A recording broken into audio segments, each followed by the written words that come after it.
Hi everyone, so today I'll be reviewing and discussing The Queen of Nothing by Holly Black. So this is the third and final installment of the Folk of the Year series, and this book was released in 2019. I have mainly a positive impression regarding the first and the second book of the series, so I'm really excited to share my thoughts regarding this book as well. Before we get started, I would like to point out that this review contains spoilers, so if you have a problem with spoilers, feel free to leave this video, but if you had read the book or if you're okay with spoiler, please stay tuned. Now that I get all the basic information all of the way, let's just get started. So this book picks up after Jude was exiled by the High King of Elfham, and she was also plotting for that exile by the High King. Conveniently, her twin sister Taryn has a way to get her back to the fairyland. However, the fairyland is in a state of impending war, and Jude must choose between her personal goal and whether to save the place. Same with the first and the second installment of the series. This book is also written from the first point of view, particularly Jude's point of view. And I would say that the more I spend time in her head, the more I understand her motivation, and it makes me easily root for her. And about Holly Black's writing style, as I've mentioned in my previous videos,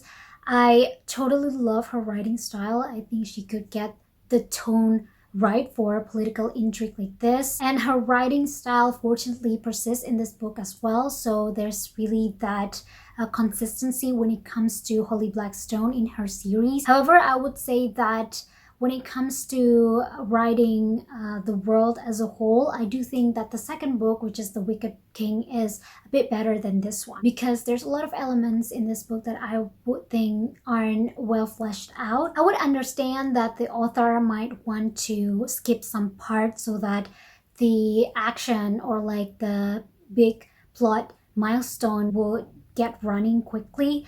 However, I would say that sometimes she could be really repetitive with some things, like the description with Hollow Hall, but then she kind of skips other things, like for example the forest. The forest is kind of like a new setting that I would wish the author would explore just a bit more. So I would say that the pacing of this book is extremely quick, and I would say that is both a blessing and a curse. So at the beginning portion of the book, there's this scene where Jude is spending her time at the mortal world, and I am so happy for the fact that the book didn't linger for Jude to spend her time in the mortal world, because I would say that it will be so boring for Jude not doing anything and kind of like out of character for her. So the fact that the book kind of like brings her back to the fairyland quite quickly is such a blessing. But how Jude is being whisked back to the fairyland is a little bit,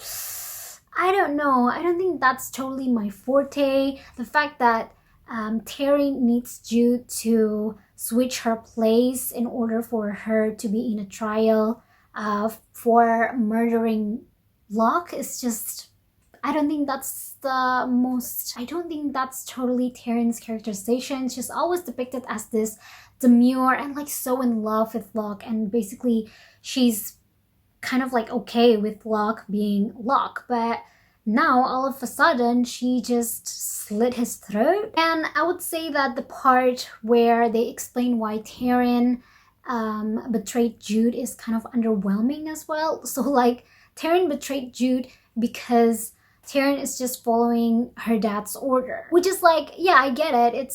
It's not that far-fetched from Taryn's characterization, but I think the whole sequence is just too quick, and the fact that Jude instantly forgave her is a little bit out of character for Jude. I was actually almost mad about that fact. However, because it makes Jude not to linger that much on the human world, I couldn't really be that mad. But at the same time, Jude is also a character that's like forged by trauma. It's kind of far-fetched that she will just forgive her sister like that. So and about the pacing, I would like to point out that it's really quick. And about the pacing, I would also like to mention the ending.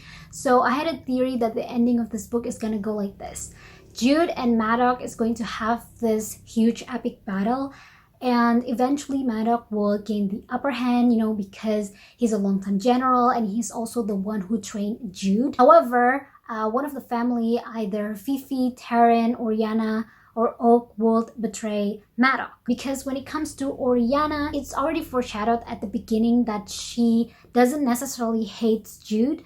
She actually covered for her, and eventually, because of that, one of the family members' betrayal towards Madoc, the Jordan team will eventually gain the upper hand and win. I was really anticipating that obligatory battle scene like that, but when it didn't happen, I was really surprised, pleasantly surprised, I might add. Now, I've read several reviews that they aren't too happy with the pacing of this book, especially the ending was too rushed, and I would agree with that. However, for me, rushed ending in this book isn't necessarily a bad thing, because Holy Black doesn't really choose to include that obligatory fighting scene for Jude and Madoc in order to have a huge page count for the book. So I actually really like how the book takes this unconventional approach of making Cardan turning into a snake. Is very effective when it comes to make the story intriguing, because I was so anxious about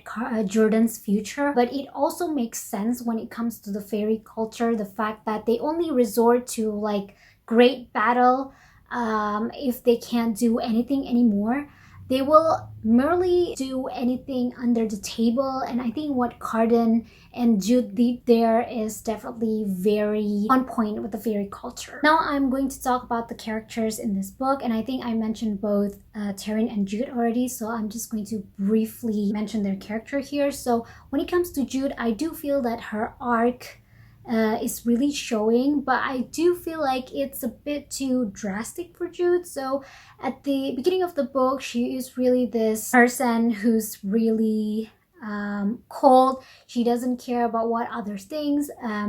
She's okay with murdering people, but at the end of this book, she showed this leniency to Madoc, who happens to be the one who tried to kill her, and not only that, he's also tried to snatch her crown.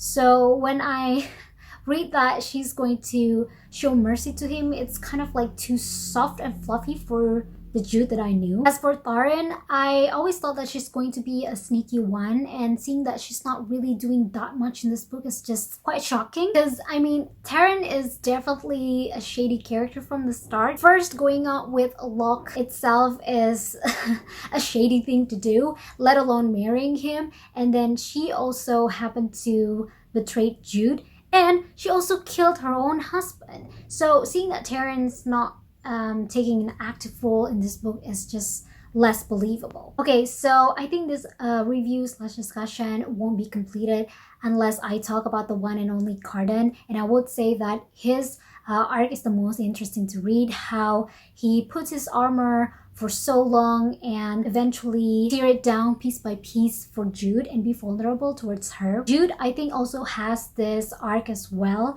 So I really like the fact that the relationship dynamic is that this relationship will make them both grow, as opposed to if I don't have Jude or if I don't have Cardan, I will basically die. So when I see Cardan, who wants to be worse than what everyone thinks of him, finally be vulnerable with someone else, is really satisfying to read. I figure because this is the last installment of the trilogy, I should mention whether this trilogy as a whole is worth reading. And in my opinion, yes, this trilogy is definitely worth your time. So if you're a fan of fairy tale, but not the fluffy Disney fairy tale, more of the Grimm Brothers fairy tale that has a little bit of like blood, knife, and murder, I think you would really like this trilogy. There's also a lot of plotting and scheming in here, but like not necessarily a lot of epic battle moments. So if you're wishing that you could get a lot of fight, a lot of like battle and action scenes, I don't think this will be for you. But if you happen to want to read this book by itself, I would say that it is a really fun and quick read.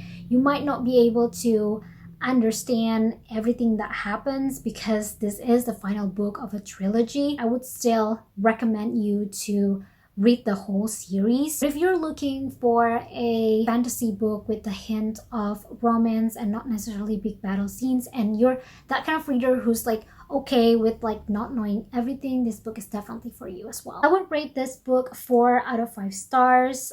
Overall, I did enjoy reading this book, but I still wish that there would be more exposition and narrative when it comes to the story's characterization and the world building. And even though there's quite an issue with the pacing in this book, I would say that I was pleasantly surprised when Holly Black didn't really go to that unconventional way regarding the ending. So I was really happy about that. I was also really happy that my ship is sailing.